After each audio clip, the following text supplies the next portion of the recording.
Oh, hi everybody. I just wanted to say hi again and talk about a couple more little things.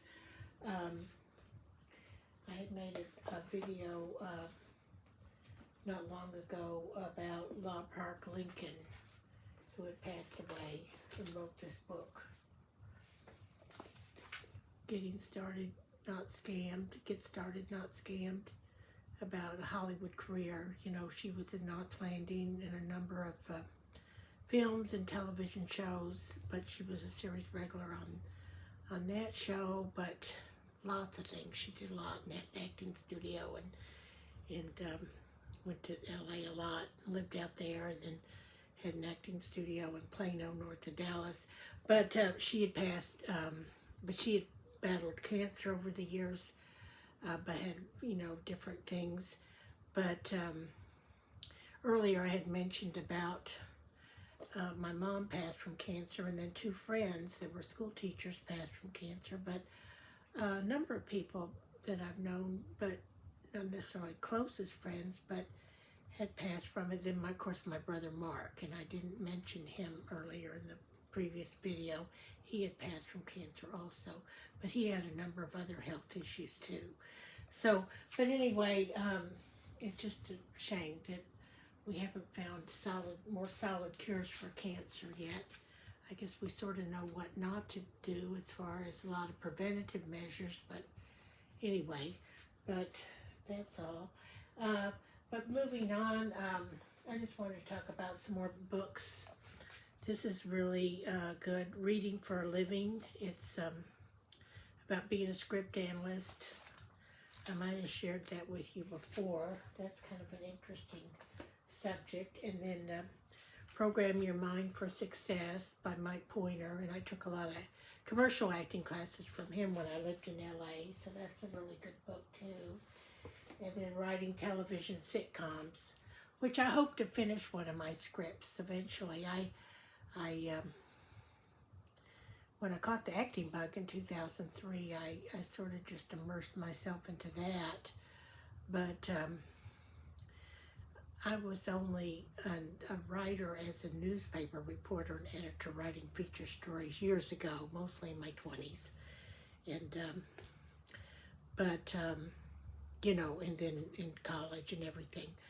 But that's not easy, but you do it more quickly on a deadline, and it's just a quick write-up, a news report story about a city council meeting or police or fire news or feature stories. But when you have to sit down and write a screenplay, I don't know why I thought that wouldn't be much more difficult, but for me, it really is. And of course, I love to give the gab. I'm really more of I had a teacher growing up, I might have shared that before, that thought I was more of an actor, performer type person. She was my math teacher, and she knew I wanted to be a writer too. And then my English teacher in high school said that I was a pretty good writer and I could be a reporter or a news reporter if I wanted to be. So, I have talent in both, but my math teacher, as a sort of a more impartial person, because she used to do dancing for the math class to make it more interesting for us, because it was not very interesting. And she was one of our few teachers that was not a Catholic nun, so she was a little bit, but she would just like dance around the room to get everybody working on the math to try to entertain us. But she felt like I had talent in performing, and of course at the time I did a lot of musicals in high school and dance recitals. But anyway, I thought of that when I was living out in LA for the first time in 2003. I've lived out there various times since then, but it's just so pricey. You've got to have all your ducks in a row out there. But you have to kind of have it like that no matter where you live now. So that's the way the world is right now. So it always has been, but maybe more so now. But anyway, but it's a little bit. It's a little challenging, to say the least, to write scripts.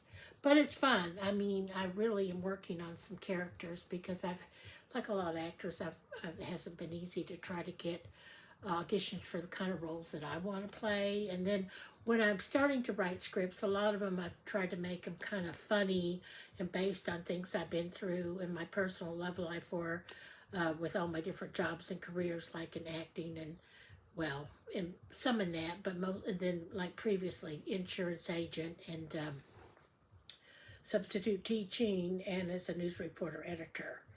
But as far as dramas, drama, I could go into some childhood trauma and things I've been through, and I don't know. I mean, you base it on someone else's life or kind of recreate all the characters, but that can be kind of challenging too, to go through all that. So I kind of wanted to kind of go more into the sitcom thing too, but that's really not easy either. But you can pitch your ideas, but if you can get a hold of the right people, and just be careful. I mean, you shouldn't be like overly nervous they're going to take your ideas, but everybody's looking for ideas and ways to make money, nowadays, not just out in Hollywood, but everywhere now. So okay, so then the next book idea, oh, and then this was one of the first books that I bought on acting after I recaught the whole performing bug. I was already in my 40s at that point, after I lost my mom to cancer. But Acting is Everything by Judy Kerr. It's really a great book. And I had even bought, I might have given the other one away. I had a green one that was her original book, and then this is her more updated version. But the green one was the one that I bought like well over 20 years ago. And at the time, I really kind of recaught the whole acting bug, and I was still, at the time, living out towards Plano, and then I was a substitute teacher out there too, like several years ago. And when I was a substitute teacher there, I subbed for everything, and including theater class for maybe a couple weeks. And after reading all the plays and helping the kids with all that, I kind of recaught that whole performing bug myself. So that was kind of interesting. But then when I finally decided to move to LA in 2003, after my mom had passed and everything, and then my dad had passed after that too. So they were they were both in their 80s. My dad was somewhat older though than my mom. He had heart disease at 87, and then with the pacemaker, and then my mom had cancer for a long time, 11 years. So, but when I first moved out there, I thought about doing the screenwriting path. I didn't realize that was even more difficult. But in all honesty, I love acting more. It's more fun to me. And I'm not going to say it's any harder to make a living as a writer than an actor, because they're both very difficult paths. I mean, as far as making money, but of course, maybe I have to rewire my mindset. But when I first moved out there, it was totally out of my frame of reference to even make a living and all that stuff, because it was like so much fun for me. So, but it was a lot of hard work too. But I've had a lot of jobs that have been very hard work. They were also not very much fun either, and I've had jobs like that in recent years too. So, anyway, it's a great book, Judy Kerr, and she's done all kinds of stuff. She was a dialogue coach on Seinfeld and a number of things, and I met another guy that was a dialogue coach on. Not Seinfeld. He was a dialogue coach for Friends. He was an acting coach. I can't think. Oh, Jeff. I'll think of it another day. He's probably written a book by now, but he had some really good acting classes too. I took from so many people, and I wonder, all on and off over the years. But ultimately, you have to find your own, voice as an actor too. And now with Joanne Linville, as I've mentioned before, she lived to be in her 90s. The first thing that we did at one of her first acting classes I took, we would memorize readings from Songs of Myself by Walt Whitman. And we would read various poems. And then later on we did lots of acting. Bertha from Hello from Bertha, and just a lot of Lola from Come Back Little Sheba. I was, that character, and that was really, really great. And, and she taught us, like, maybe to get the better roles, it's sometimes a little easier to get a theater role for a leading role versus, TV and film. It just depends.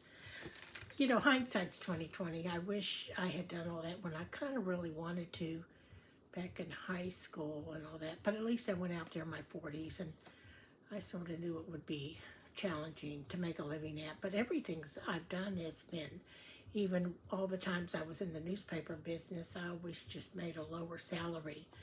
And I was kind of raised that way, that women didn't make as much and all that stuff. And even when I had jobs where I had bigger titles like managing editor and such, I didn't ask for enough money.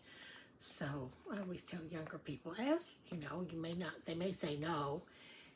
Just tell them that you would like a bigger salary, but of course, if it means that you have to forfeit the job offer, then go ahead and take the lower salary job. If you need a job, take the lower salary. But minimum wage used to be super, super low when I was first getting out of college, and I took some newspaper jobs for like $6 an hour as the full-time city council reporter and all that stuff. So, but anyway, of course we did everything, the dark room, the pictures, everything. So, but this was really a great way to start out, reading poems, and then, going into several plays. And then we did some performances, and we had performance nights, and would advertise in Backstage West, and then people would come in, and we'd have like some wine and cookies and cheese and stuff for people, and have it like a dinner theater, like a little theater. It was a small, like 100 seating theater, small theaters, So, but just kind of changing the subject for just a minute. I did go through, and a lot of people went through some kind of childhood trauma, which may have prevented them from meeting the right person. But, I've had a number of relationships over the years, and I am, I sort of wised up about things. So as you get wiser, you don't always put up with as much with people, especially a romantic partner or somebody. But I kind of got into all this calling in the one, and I guess certain people have a certain soulmate, and I've always believed that, across the crowded room thing, and how you feel, and, I felt that before. So far, nothing like that has panned out into anything promising, but I'm wondering if maybe I'm just like living in a dream world too much, and maybe the whole Hollywood idea of the romance, and that, I used to watch all those old movies from the 40s and everything. I still do sometimes, or even some modern day films are like that, but maybe just like imagining, like, it's just so wonderful, and like it's just gonna happen. And but maybe, a lot of people just end up picking someone, and they just sort of decide that they get along pretty good, and they're attracted to each other, so they just get married or have a relationship, and it kind of works. So, maybe people don't have to be crazy about each other, but I sort of feel like you do, because I have met people that have all this great these intense feelings for someone, and that their partner does too, and it's just so wonderful to see that kind of thing. I don't know, it's just, it would be so wonderful to have that, and I've sort of held out for that in life, and I've never experienced that really. I mean, I think I have, but I don't know that I have. But right now, I don't have a relationship with anyone. So, But I mean, as far as a romantic thing, but I have a number of friends and everybody, and I have all my work pursuits and my goals and my dreams and things I want to do and personal things I want to work on. So, but I just wondered if maybe, do you think that keeps us from meeting the right person? You know, these fantasy, is that a fantasy to think that we have like this soulmate twin flame person, or maybe this, like, oh my God, like in a movie or like in a musical. I used to go to the Dallas summer musicals with my mom, and we used to, these great musicals like Oklahoma and Carousel, and all these things were like, oh my gosh, it's just. But of course, even in those stories, there was a certain amount of heartache and pain in it too. But after you kind of go through this healing journey, which I have, I procrastinated on it for a long time too, and then and then I would start to work on it over the years, and I would put it down and bring it back up, but as I've healed through all that and kind of worked through all this stuff, I've kind of gotten more healthy as far as, what I want, and settled in my mind about certain things. I just wondered, but I think you can. I mean, you can find somebody that you feel strongly about. Maybe as you get older, you don't feel quite as strongly about them. I do believe that people need to have a certain amount of passion, but not like they need to control their temper and jealousy. And I don't know if that's really healthy, but in fact, it's not, but I guess it's been so long since I've had a romantic relationship. I know people sometimes run into that too, but I just thought that was food for thought. If anybody has any opinions on it, kind of at this point in my life, I would have to have somebody that I really felt very strongly about, that I really liked a lot to be with, and them too. I would want them to feel very strongly about me too. So, and I've never really been one to chase men either. I mean, when I was in my 20s, a little bit, not too much though, usually if they started in first, usually, or vice versa or something. But that's kind of like not a great idea either. But maybe because my generation was a little more trying to be more prim and proper, maybe I should have over the years been a little more flirty, and if I really liked someone, or even times when I caught feelings for someone, I didn't always tell them, and unfortunately I told the wrong ones that I might, but I didn't know, and blah, and then that's whole thing, and then end up in a relationship that from the beginning I knew was probably wrong, but then I never knew for sure. And a lot of that's based on your childhood trauma, your inability to make decisions about relationships, and you have to be so careful when you get closely involved with someone, because there can be so many ramifications, and it's not always a walk in the park, So, and with friendships too, or work relationships too, or although if you're getting a salary, then you might want to you might have to put up with more if you need to, go ahead and make the money at your job, and or even if you're back on strictly commission. Say if I get back into strictly commission sales again or whatever, everything is kind of more challenging now. But whatever I do, but even with customers, they can be kind of ornery and frosty and snippy too, and meaner too, and so, and just the same way that a boss can be. So no matter what industry you're in, there's always going to be those people.